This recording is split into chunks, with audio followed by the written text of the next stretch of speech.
இங்கே ஹீரோ முதலாளியை கொண்டுட்டு அவனோட ரைட் ஹேண்டையும் கொண்டுட்டு அவன் பையன் மட்டும் அங்கேருந்து தப்பிச்சு ஓடிடுறான். தப்பிச்சு போன பையனும் முதலாளி பையன்கிட்டையும் முதலாளியோட அசிஸ்டன்ட்கிட்டையும் எல்லா விஷயத்தையும் சொல்லிட்டு ஹீரோவை கொலை பண்ணுறதுக்காக அவங்களும் ஒரு சைட் தேடிக்கிட்டு இருக்காங்க. ஹீரோட ஒய்ஃபோ அந்த முதலாளியோட ரத்தக்கரை பெட்ஷீட்லேருந்து போக மாட்டேதுன்னு சொல்லிட்டு பைத்திய மாதிரி உட்காந்துருக்கா. ஹீரோ போயிட்டு சொல்கிறான், நான் எல்லாரையும் கொலை பண்ணிட்டேன், இப்போ நீ நினச்ச மாதிரி நான் ராஜாவாயிட்டேன், நம்ம நினச்ச மாதிரி எல்லாத்தையும் நம்ம பண்ணிக்கலாம்னு சொல்லி பெருமையாக பேசிகிட்டு இருக்கான்.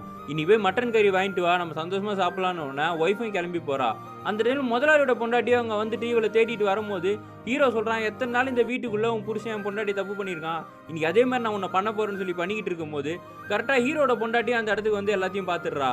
ஹீரோட ஒய்ஃபை அதை பார்த்துலேருந்து ஒரு மாதிரியாகவே உட்காந்துருக்கா. மேக்கப் எல்லாம் போட்டு எங்கேயோ கிளம்பி போயிடுறா. தூங்கிட்டு இருந்தவன் எந்திரிச்சு பார்த்தா அந்த சூனியக்காரியோட பையன் வாசலில் வந்து நின்று டான்ஸ் ஆடிக்கிட்டு இருக்கான். இவனை அடிக்கிறதுக்காக இவனும் துரத்திக்கிட்டே பின்னாடி ஓடுறான். அவன் வந்து பீச் பக்கம் ஓடுறான். என்னன்னு பார்த்தா போட்டில் ஹீரோட ஒய்ஃபை தற்கொலை பண்ணி தொங்கிட்டு இருக்கா.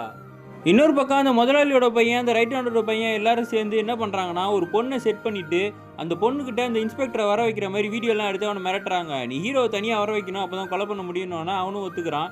இந்த பக்கம் ஹீரோ ஒய்ஃபை கொண்டதுக்கு காரணம் சூனியக்காரியோட பையன் தான் சொல்லிட்டு அவனையும் தூக்கில் போட்டு ஏற்றி விட்டுறான். இதை பார்த்து சூனியக்காரி டென்ஷன் ஆயிடுறா. இன்ஸ்பெக்டர் ஹீரோவை ஃபோன் பண்ணி தனியாக வர சொல்லலாம். ஒய்ஃப் செத்துறதுக்கே அவன் போய் பார்த்துக்கிட்டு இருக்கான். ஒய்ஃப் கண் முன்னாடி தெரிஞ்சுக்கிட்டு இருக்கு. அந்த சமயத்தில் அந்த ரெண்டு பசங்களும் ஒளிஞ்சிருக்கானுங்க. எந்திரிச்சு வந்து ஹீரோவை அடிச்சு கொலை பண்ண ட்ரை பண்ணுறானுங்க. ஆனால் ஹீரோவை அவனுக்கு ரெண்டு பேரும் அடிச்சுக்கிட்டு இருக்கான். அப்போ அந்த சூனியக்காரி அங்கேருந்து ஈட்டியை விட்ட உடனே ஹீரோ மேலே போட்டு அவன் செத்து போயிடுறான்.